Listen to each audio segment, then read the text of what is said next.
राम राम। सिंह वालों के लिए विशेष वीडियो में आपका स्वागत है। सिंह वालों के लिए फरवरी 2025 के मासिक राशिफल की बात इस वीडियो में करेंगे।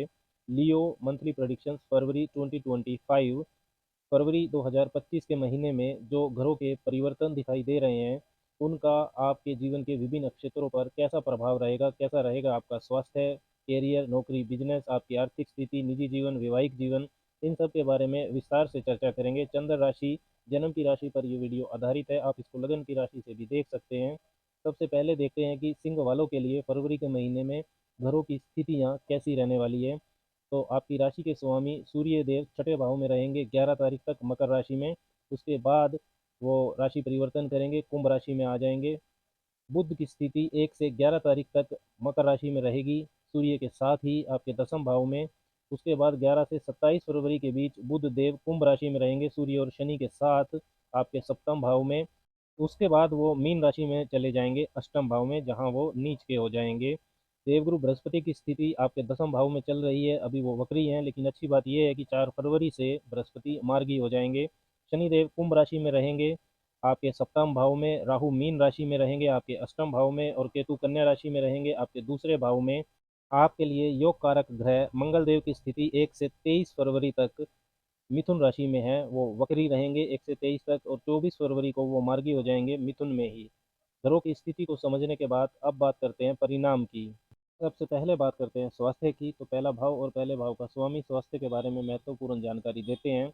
आपकी राशि के स्वामी सूर्य देव 11 फरवरी तक बुध के साथ छठे भाव में रहेंगे। तो 11 फरवरी तक आपको विशेष ध्यान स्वास्थ्य का रखना चाहिए। दूसरे भाव में केतु हैं, अष्टम भाव में शुक्र और राहु हैं। तो आपकी जो दिनचर्या है, लाइफस्टाइल है, खाना पीना है, इससे संबंधित लापरवाही करने से बचें। 11 तारीख के बाद स्थिति फिर भी कुछ ठीक होगी, क्योंकि सूर्य सप्तम भाव में आ जाएंगे और वहां से आपकी राशि पर ही वो दृष्टि डालेंगे। तो 11 तारीख तक विशेष ध्यान रखें। अब बात करते हैं कैरियर की। कैरियर को दसम भाव से देखा जाता है। आपके दसम भाव के स्वामी बनते हैं शुक्र, जो कि अष्टम भाव में है, उच्च राशि में है, राहु के साथ हैं। और अष्टम भाव के स्वामी है बृहस्पति, जो कि दसम भाव में है। 4 फरवरी से बृहस्पति मार्गी भी होने जा रहे हैं। बृहस्पति और शुक्र के बीच, दसम और आठवें भाव के बीच राशि परिवर्तन का योग रहने वाला है। इसके कारण कार्य क्षेत्र में आपको उतार चढ़ाव देखने को मिलेगा। कार्य क्षेत्र में वर्क पॉलिटिक्स का प्रेशर रहेगा। अगर आपकी दशा महादशा अच्छी चल रही है तो इसका परिणाम आपकी फेवर में होगा। आपको प्रमोशन या इंक्रीमेंट मिल सकता है। यदि आपकी दशा महादशा खराब चल रही है तो आपको काफ़ी सावधानी रखनी चाहिए।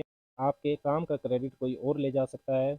आपके गलत आचरण की वजह से आपको अपयश भी मिल सकता है, जिससे आपकी सामाजिक छवि खराब हो सकती है।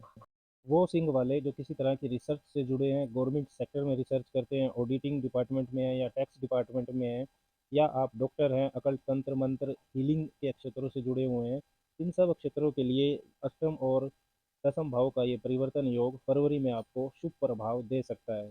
बिजनेस व्यापार की स्थिति को देखें तो उसे सप्तम भाव से देखा जाता है। सप्तम भाव के स्वामी शनि बनते हैं, जो कि सप्तम भाव में ही है। व्यापार के कारक बुध छठे भाव में रहने वाले हैं 11 तारीख तक सूर्य के साथ, और 11 तारीख के बाद सूर्य शनि बुध की युति हो जाएगी आपके सप्तम भाव में। तो लंबी व्यापारिक योजना पर काम करने की कोशिश करें। लॉन्ग टर्म रिलेशनशिप आपको डेवलप करनी चाहिए इस समय में। पार्टनरशिप में वाद विवाद से आपको बचकर रहना है। एक औसत महीना है फरवरी का व्यापार के लिए। ओवरऑल आर्थिक स्थिति की बात करें फरवरी के महीने की, तो दूसरे और 11वें भाव यानी धन भाव और लाभ भाव के स्वामी बुध देव छठे भाव में रहने वाले हैं 11 तारीख तक, और केतु आपके दूसरे भाव में चल ही रहे हैं, और शुक्र और राहु हैं अष्टम भाव में। तो ये सभी संकेत खर्चे ज़्यादा होने की तरफ इशारा कर रहे हैं। फिजूल खर्ची आपकी ज़्यादा हो सकती है। 4 फरवरी से आपको खर्चों में और बचत में फिर भी सहयोग मिलेगा, जब बृहस्पति मार्गी हो जाएंगे और बृहस्पति की जो पांचवी दृष्टि है वो धन भाव पर जाएगी। निजी जीवन पर्सनल लाइफ की बात करें तो लव रिलेशंस को पंचम भाव से देखा जाता है। पंचम भाव के स्वामी बृहस्पति आपके दसम भाव में है, लेकिन फरवरी के महीने में भी मंगल 11वें भाव से अपनी सातवीं दृष्टि आपके पंचम भाव पर डालेंगे। तो अनावश्यक रूप से वाद विवाद आपका रिश्ते में हो सकता है। रिश्ते में आक्रामकता से आपको बचना है। वैवाहिक जीवन की बात करें तो उसे सप्तम भाव से देखा जाता है। सप्तम भाव के स्वामी शनि देव सप्तम भाव में ही हैं। तो 10 तारीख तक जो आपकी राशि के स्वामी है सूर्य, वो छठे भाव में रहेंगे। तो 10 तारीख तक वैवाहिक जीवन अच्छा है। 10 तारीख के बाद सूर्य और बुध शनि के साथ ही सप्तम भाव में आ जाएंगे। तब आपको ईगो क्लैशेस से बचकर रहना है। रिश्तों में गलत फहमियाँ बढ़ सकती हैं। अब बात करते हैं फरवरी के महीने की कुछ विशेष तारीखों की, जिन पर आपको विशेष रूप से ध्यान रखना है कि इस दिन आपका किसी से व्यर्थ में वाद विवाद ना हो जाए, अनावश्यक रूप से आपका धन खर्च ना हो जाए। तो ये तारीखें हैं 2 और 3 तारीख, जब चंद्रमा मीन राशि में रहेंगे, आपके अष्टम भाव से गुजरेंगे। और 10, 11, 12 तारीख जब चंद्रमा कर्क राशि में रहेंगे, आपके 12वें भाव से गुजरेंगे। और 20, 21, 22 तारीख जब चंद्रमा नीच के आपके चतुर्थ भाव से गुजरेंगे वृश्चिक राशि से। तो इन तारीखों पर फरवरी के महीने में आपको ध्यान रखना है। फरवरी के महीने के लिए विशेष उपायों की बात करें तो आपको हर रोज़ 10-15 मिनट गायत्री मंत्र जपना चाहिए। शनिवार को निर्धन लोगों को अपने सामर्थ्य अनुसार खाने पीने की वस्तुओं का दान करें और कुत्तों की सेवा आपको करनी चाहिए। राम राम।